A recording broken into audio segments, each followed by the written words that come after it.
ഇനി കുടുംബവുമായി ബന്ധപ്പെട്ട് നമ്മൾ മനസ്സിലാക്കേണ്ടത്, ജെൻഡർ പൊളിറ്റിക്സ് എന്ന് പറയുന്നത് ഇങ്ങനെ പരന്നു കിടക്കുന്നൊരു സാധനമാണ്. അത് വസ്ത്രത്തിൻ്റെ കാര്യത്തിൽ ഇപ്പോൾ പെൺകുട്ടികൾ പറയും, എന്താണ് എന്നോട് പലരും ചോദിക്കുന്നുണ്ട്, പിന്നെ ആൺകുട്ടികൾക്കില്ലാലോ ഈ പർദ്ദ ഇങ്ങനെ മൂടി നടക്കുന്ന, അവരൊക്കെ വളരെ ഫ്രീ അല്ലേ, കാറ്റൊക്കെ കൊണ്ട് വളരെ റിലാക്സ്ഡ് ആയിട്ടല്ലേ അവർ ജീവിക്കുന്നത്, എനിക്ക് മാത്രം എന്തിനാണ് ഇങ്ങനെ ഹിജാബ്, ഇസ്ലാം ഇങ്ങനെ മൂടിപ്പൊതിഞ്ഞ വസ്ത്രം നൽകിയിരിക്കുന്നത്, ഇത് തന്നെ ഭയങ്കരമായ ഒരു ഡിസ്ക്രിമിനേഷനാണ് എന്നതടക്കം ജെൻഡർ പൊളിറ്റിക്സിൻ്റെ വാദമായിട്ട് നമ്മുടെ മുമ്പിൽ ഉയരുന്ന ചോദ്യമാണ്.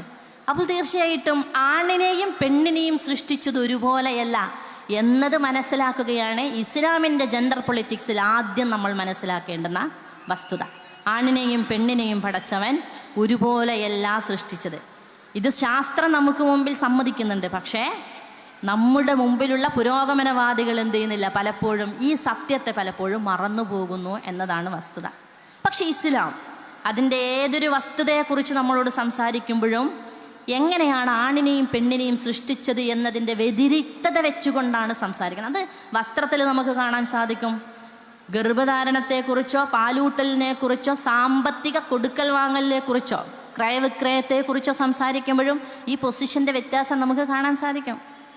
അപ്പോഴാണ് നമ്മൾ മനസ്സിലാക്കുന്നത്, ഒരു പെണ്ണ് പറയാന്നേരിക്കുക, ഇതൊക്കെ ഭയങ്കര പ്രശ്നമാണ്, എനിക്ക് ഈ ഹിജാബ് വസ്ത്രധാരണം. അപ്പോഴാണ് അള്ളാഹു സുബ്ഹാനഹു വ തആല കൃത്യമായിട്ട് സൂറത്തുൻ നൂറിൽ നമ്മളോട് പറയുന്നത്, ആണിനോട് പറഞ്ഞത് എന്താ, നിങ്ങൾ നിങ്ങളുടെ കണ്ണുകൾ താഴ്ത്തുക, നിങ്ങളുടെ മൊറാലിറ്റിയുടെ ഫസ്റ്റ് സ്റ്റെപ്പാണത്.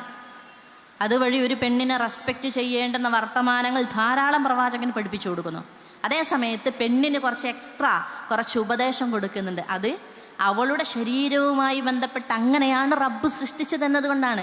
ഇത് പലപ്പോഴും എന്ത് ചെയ്യുന്നില്ല, ആളുകൾ ചർച്ച ചെയ്യുന്നില്ല. ഇത് ഭയങ്കരമായി സ്ത്രീവിരുദ്ധമാണ് എന്നതാണ് ആളുകൾ സംസാരിച്ചു കൊണ്ടേയിരിക്കുന്നത്. നിന്റെ മാറിടത്തിലേക്ക് നിന്റെ തട്ടങ്ങൾ താഴ്ത്തിയിടുക, നിന്റെ ശബ്ദം നീ സംസാരിക്കേണ്ടതില്ല എന്നതല്ല, സംസാരിക്കുമ്പോൾ വ്യക്തമായി കൃത്യതയോടുകൂടി നീ സംസാരിക്കുമ്പോൾ കൊഞ്ചിക്കുഴഞ്ഞ് സംസാരിക്കരുത്. അതൊരു പുരുഷൻ്റെ ഹൃദയത്തിലെ രോഗത്തെ എന്ത് ചെയ്യും, അധികരിപ്പിച്ചേക്കാം.